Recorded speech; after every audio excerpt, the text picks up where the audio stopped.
would like to do a series of videos on the book of Ecclesiastes, looking at the book and a commentary.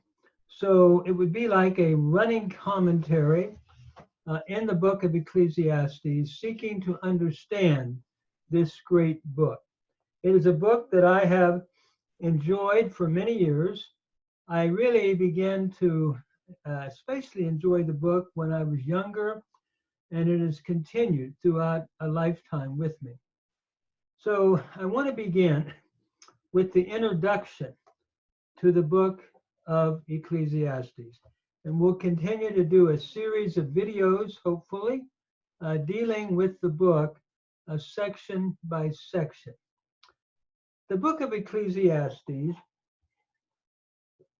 is called Qoheleth in Hebrew, which means one who addresses an assembly, or merely the preacher. This title comes from the Septuagint, the preacher.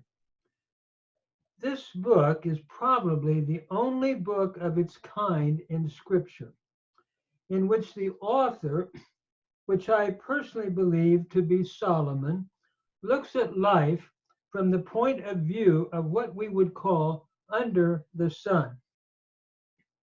He takes a philosophical point of view and looks at the things that people do that have little meaning, and then also views the particular things we can do in life that will have lasting value.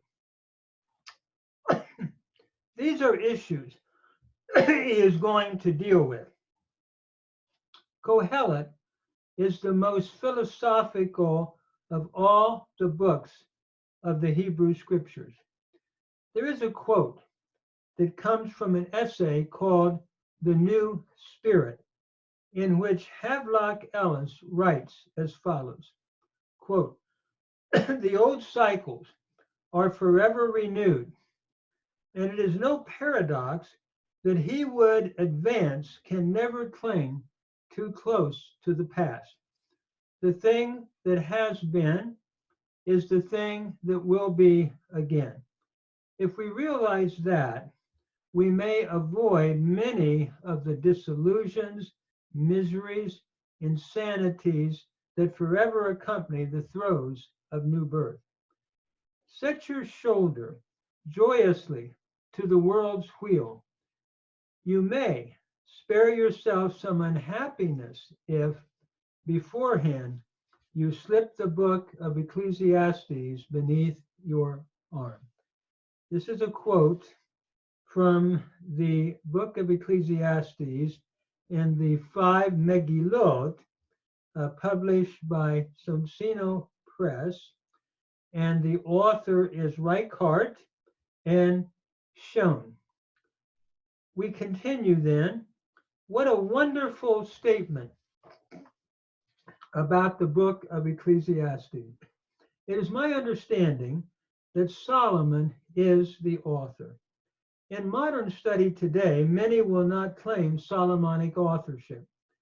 They will teach that someone writes the book much like Plato did in quoting Socrates. So Socrates did not write the Apology, but it was Plato. The same idea is also applied here. Traditional understanding, however, is that Solomon is the author, and I personally follow that understanding.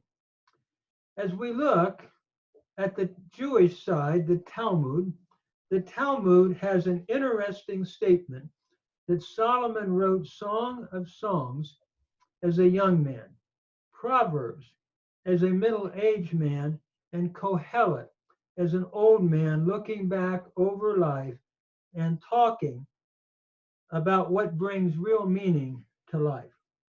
When we look at the book of Ecclesiastes, we must understand several phrases that are important to understand from the Hebrew to understand the theme of the book. One is Tachat HaShamish, meaning under the sun. The Qoheleth is looking at life under the sun, meaning as you look at life and observe it here on earth, what can we learn? What can we say about life? That is why this is a wisdom book. So that phrase will appear throughout the book of Ecclesiastes or the Qoheleth. The second aspect to understand the book is the word hevel, which means vanity. The author will begin the book with this theme in verse 2. It reads, Hevel Havalim Amar HaKoheleth. That is, vanity of vanities, says the preacher. Vanity of vanities. All is hevel, all is vanity. When we look at this word, we have a number of vanities at the very beginning, at least 5, as he's announcing his theme. So what is he really saying? What he's saying is that everything is transitory. The word hevel can be best described by taking a breath on a cold day. You see it for a moment and then it's gone. Or I love personally to drink herbal tea. So we will get our tea kettle going and you will hear it and then you will see steam coming out. But once you remove the tea kettle from the stove, the steam dissipates. That is what the word vanity describes. Vanity means that which is transitory, that which is ephemeral, that which is fleeting. So what the Qoheleth wants to teach us is that much of what we see under the sun is fleeting or transitory. So how do we find life that has meaning in the midst of all of this? He will try a number of areas, and in the first 6 chapters, he will make a quest into areas such as wisdom, worldly pleasure, and the futility of toil or work. He will talk about how, for example, in chapter 3, as he continues to describe his theme, everything is ordained of God, and therefore it is important to enjoy life as much as possible in the fact that everything has its own time. So in light of that, try to enjoy the moment that you have and smell the roses on the way. He talks about the oppressions of life. And in chapter 4, he deals with a number of issues, such as the vanity of the lonely miser, the vanity of competition. But yet, at the same time, he will talk about the benefits of having friends and how important it is to have community in this world. Then he will talk about the vanity of popularity and how it passes quickly.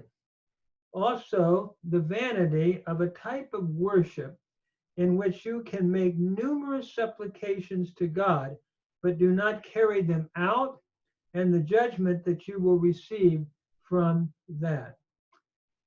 The vanity, for example, of a government that does not do what it should do, as well as the vanity of trying to go after money, as though money is the answer of everything. That will not bring satisfaction either, the Qoheleth says. It is possible to have wealth and not enjoy it. Ultimately, there is the vanity of one's own death. In light of this finitude that we all have, how then do we live life effectively in the short time we have? In chapter 7 through chapter 11, he is going to move from more of what we might call essays on different aspects of life that prove to be vain to more of a proverbial type of thought. Chapters 7 through 11:8 sounds more like the Proverbs. He will make a statement. For example, a good name is better than precious oil, and the day of death than the day of one's birth, 7:1. And he wants us to think through what that means. You can have a good name, and it is much better than the most costly ointment that you might have. Or, how is the day of one's death better than the day of one's birth?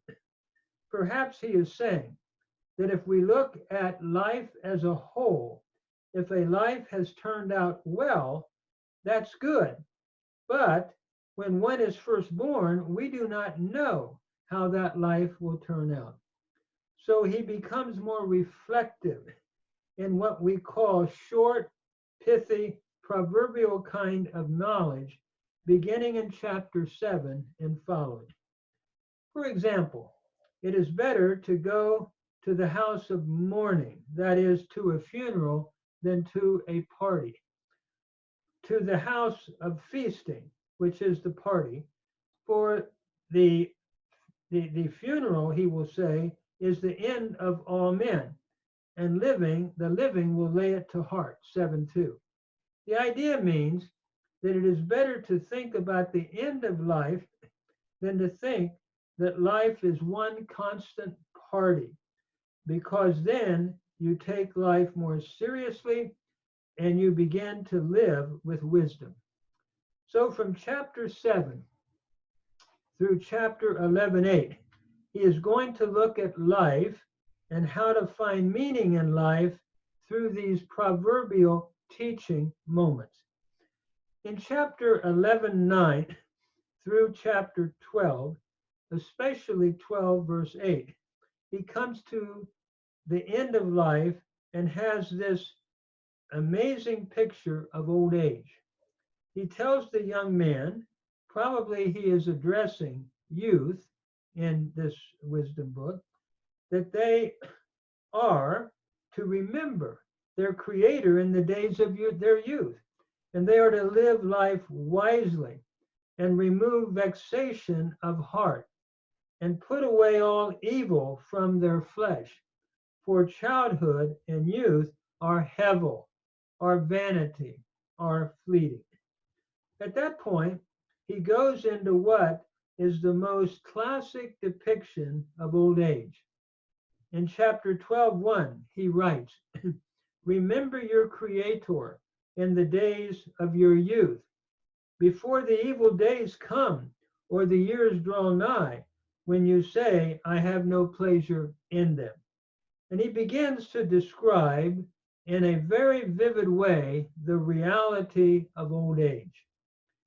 There are often more cloudy days than sunny days in old age. The keepers of the house tremble, looking no doubt at the shaking of the arms. Strong men bow themselves, the legs are bent. The grinders cease, the teeth are few. The eyes cannot see well. They that look out of the windows are darkened, 12:3. Hearing is going bad. One is afraid of that which is high, and the grasshopper is dragging itself along, in verse 5 of 12. What used to be this youthful grasshopper is now dragging itself along, and he is picturing in a picturesque way and in a poetic way the reality of old age that everyone will experience if we live long enough in this world. So how do we live life with meaning before we become old? He concludes then, the dust finally returns to the earth as it was, and the spirit returns unto God who gave it, in verse 7 of chapter 12. And we hear his theme again, Hevel, Havalim, Amar, Qoheleth, Hakol, Havel. Vanity of vanities, says the Qoheleth, all is vanity. Now that theme that we saw at the beginning, we now see at the end, climaxing his argument. That is the theme that he is trying to drive home throughout the book. In light of the fact that everything is fleeting, everything is transitory, how do we find meaning in life? What are the things that we put aside, and what are the things that we want to hold on to? It is sort of like a house. When you think of a house over the years, it develops clutter. My wife Janet and I have been wanting to eventually pare down things, and that is a major task. So we say, okay, we don't need this. We don't need this particular thing either, but we want to keep this. That is what the book of Qoheleth is about.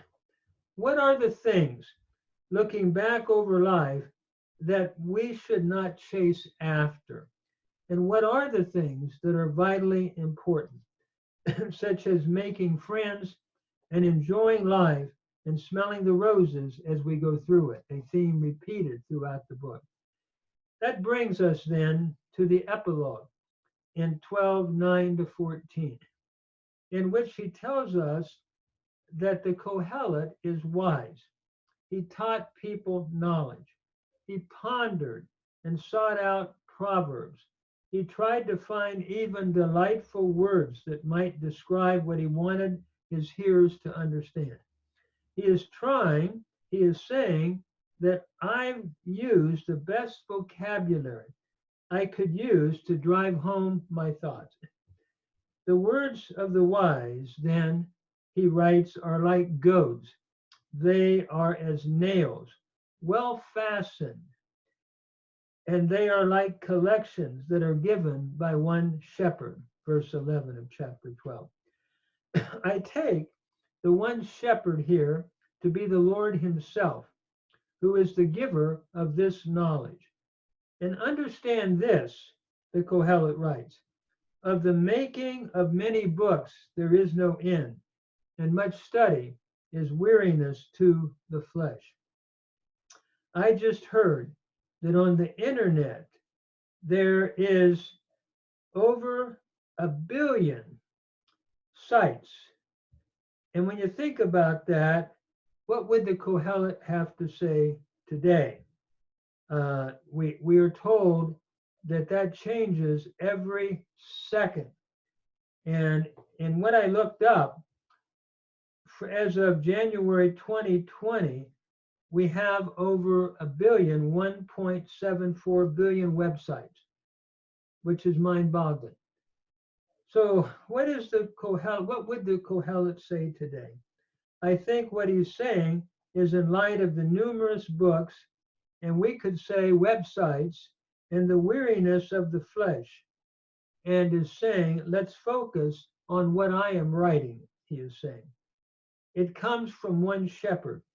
If we could apply this, I think he is saying, let us focus on the word of God and what I've written, because we can weary ourselves reading so many other things. How important it is to read the most important book to find out where we want to focus and to find what is the food we want to feed on.